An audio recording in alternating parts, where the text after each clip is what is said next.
안녕하세요 여러분. 오늘은 한국 느와르 영화의 걸작 2013년 개봉한 신세계를 리뷰해보려고 합니다. 박훈정 감독이 연출하고 이정재, 최민식, 황정민이라는 꿈의 캐스팅으로 완성된 이 영화는 개봉 당시 469만 관객을 동원하며 큰 사랑을 받았습니다. 설레는 드리게 들어와 우리 브라더는 그냥 딱 이 형님만 믿으면 돼야 같은 명대사들은 지금까지도 회자되고 있죠. 특히 이정재 배우가 오징어 게임으로 세계적인 스타가 된 이후 해외에서도 이 영화가 재조명받고 있습니다. 오늘은 한국 범죄 영화의 새로운 지평을 연 이 작품을 깊이 있게 분석해보겠습니다. 스포일러가 포함되어 있으니 참고해주세요. 그럼 시작하겠습니다. 신세계는 박훈정 감독의 2013년 작품입니다. 박훈정 감독은 원래 부당거래, 악마를 보았다 등의 각본을 쓴 작가 출신으로 촘촘하면서도 박진감 넘치는 스토리텔링으로 유명합니다. 이 영화는 그의 장기인 단단한 서사 구조와 입체적인 캐릭터 구축이 완벽하게 결합된 작품입니다. 런타임은 134분으로 이 시간이 넘는 긴 러닝타임이지만 단 한순간도 지루하지 않습니다. 흥미로운 점은 원래 3부작으로 기획되었다는 것입니다. 2편은 신세계의 7년 전을 다루는 프리퀄로 캐릭터들이 이렇게 될 수밖에 없었던 이유를 담을 예정이었고 3편은 1편 이후의 이야기를 다루는 시퀄로 계획되었죠. 하지만 현실적인 문제들로 인해 프리퀄 제작은 무산되었고 시퀄에 대해서는 박훈정 감독이 언젠가 꼭 나올 것이라며 가능성을 열어두고 있습니다. 특히 이정재와는 지속적으로 소편에 대해 이야기를 나누고 있다고 하니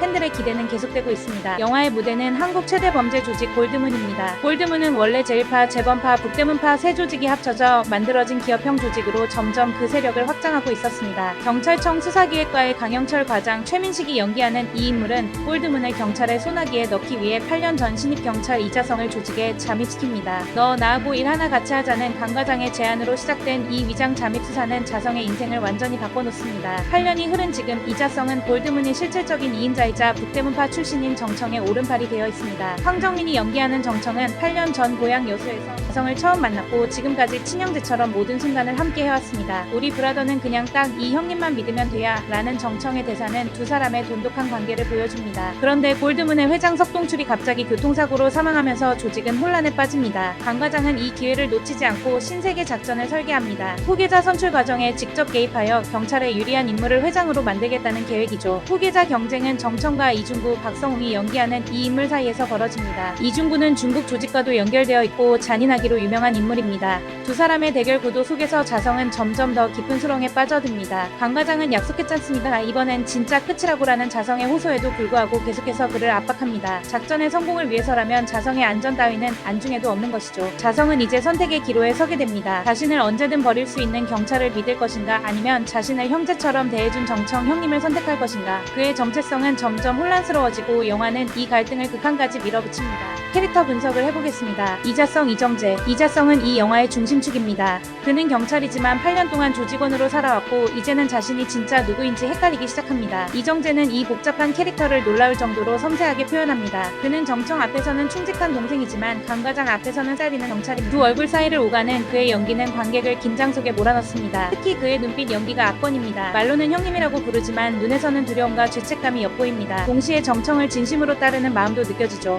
이 모순된 감정들이 자성이라는 캐릭터를 입체적으로 만듭니다. 강영철, 최민식이 연기하는 강 과장은 냉혹한 작전 설계자입니다. 그는 목적을 위해서라면 수단과 방법을 가리지 않는 인물로 자성을 철저히 도구로 취급합니다. 하지만 단순히 악당은 아닙니다. 그는 나름대로 정의를 실현하고자 하는 경찰이며 거대한 범죄 조직을 무너뜨리기 위해서는 이런 비정한 작전이 필요하다고 믿습니다. 최민식은 이 캐릭터의 무게감과 카리스마를 부여합니다. 냉소적인 표정, 자성을 압박할 때의 날카로운 눈빛을 보는 사람을 압도합니다. 그의 존재 자체가 자성에게는 거대한 압력으로 작용합니다. 정청, 황정민의 정청은 이 영화에서 가장 인간적인 캐릭터입니다. 그는 조직의 2인자이지만 자성을 진심으로 동생처럼 아끼고 신뢰합니다. 정청은 폭력적이고 거칠지만 의리를 중시하는 인물입니다. 우리 브라더는 그냥 딱 이 형님만 믿으면 돼야 라는 대사에서 느껴지는 것처럼 그는 자성에게 무조건적인 신뢰를 보냅니다. 황정민은 정청에게 따뜻함과 카리스마를 동시에 부여합니다. 그가 자성을 바라보는 눈빛에는 진심 어린 애정이 담겨있고 이것이 자성의 갈등을 더욱 깊게 만듭니다. 만약 정청이 단순히 무서운 조직 보스였다면 자성의 선택은 훨씬 쉬웠을 것입니다. 이중구, 박성웅이 연기하는 이중구는 잔인하고 계산적인 인물입니다. 그는 중국 조직과 연결되어 있으며 회장 자리를 차지하기 위해서라면 무엇이든 합니다.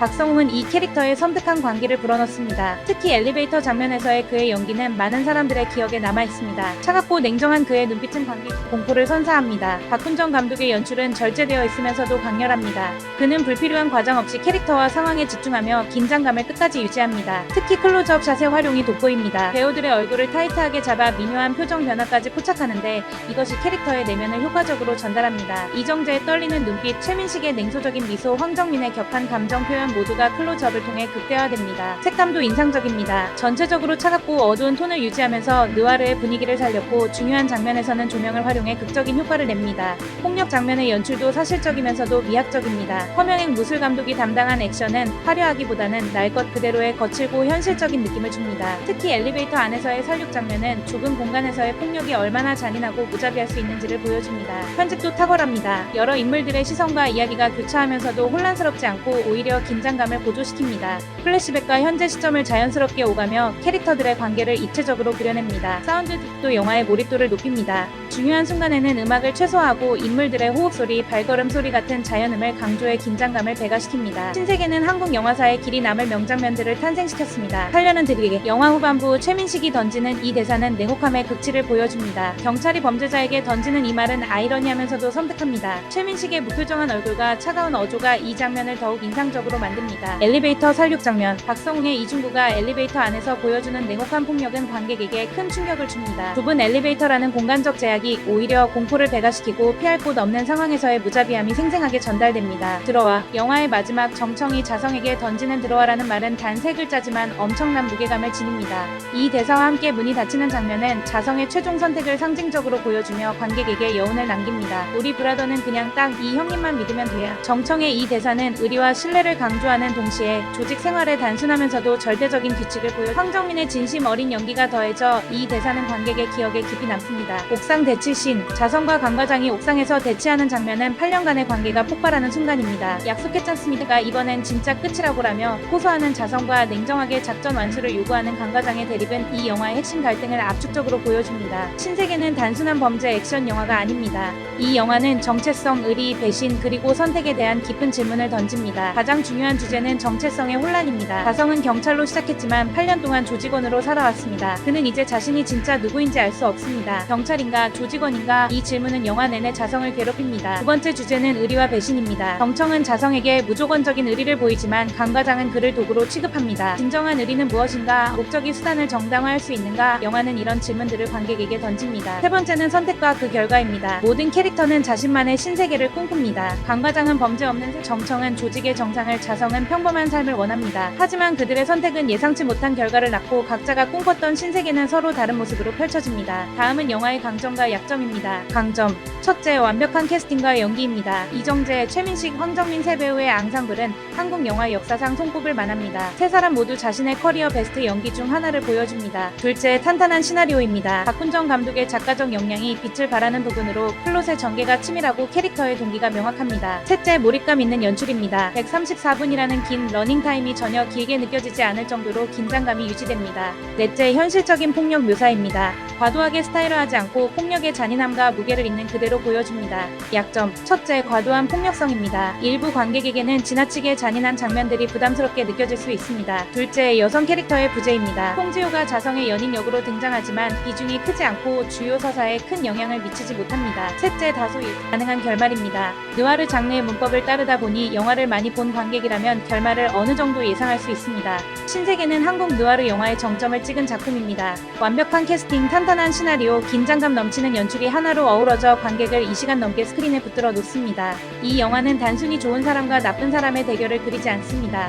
모두가 자신만의 정의와 신념을 가지고 있고 그들의 선택이 어떤 결과를 낳는지를 냉정하게 보여줍니다. 선과 악의 이분법을 넘어선 복잡한 인간 본상을 그려낸 것이죠. 특히 이정재의 연기는 압권입니다. 그는 이 영화를 통해 단순한 미남 배우에서 벗어나 연기파 배우로서의 입지를 확고히 했습니다. 최민식과 황정민이라는 거물 배우들 사이에서도 전혀 밀리지 않는 존재감을 보여줍니다. 느와르 장르를 좋아하는 분이라면 필수 관람작입니다. 또한 배우들의 연기를 감상하고 싶은 분들에게도 강력 추천합니다. 다만 폭력적인 장면이 많으니 이런 부분이 불편하신 분들은 주의하시기 바랍니다. 영화를 보고 나면 들어와라는 마지막 대사가 오랫동안 머릿속을 맴돌 것입니다. 자성의 선택 그리고 그가 들어간 새로운 세계가 무엇을 의미할지 생각해보는 재미도 쏠쏠합니다. 2013년에 개봉했지만 지금 봐도 전혀 낡지 않은 명작입니다. 복잡한 캐릭터 관계와 탄탄한 서사 구조가 분석하기에도 좋으니까요. 이상으로 신세계 리뷰를 마치겠습니다. 시청해주셔서 감사합니다.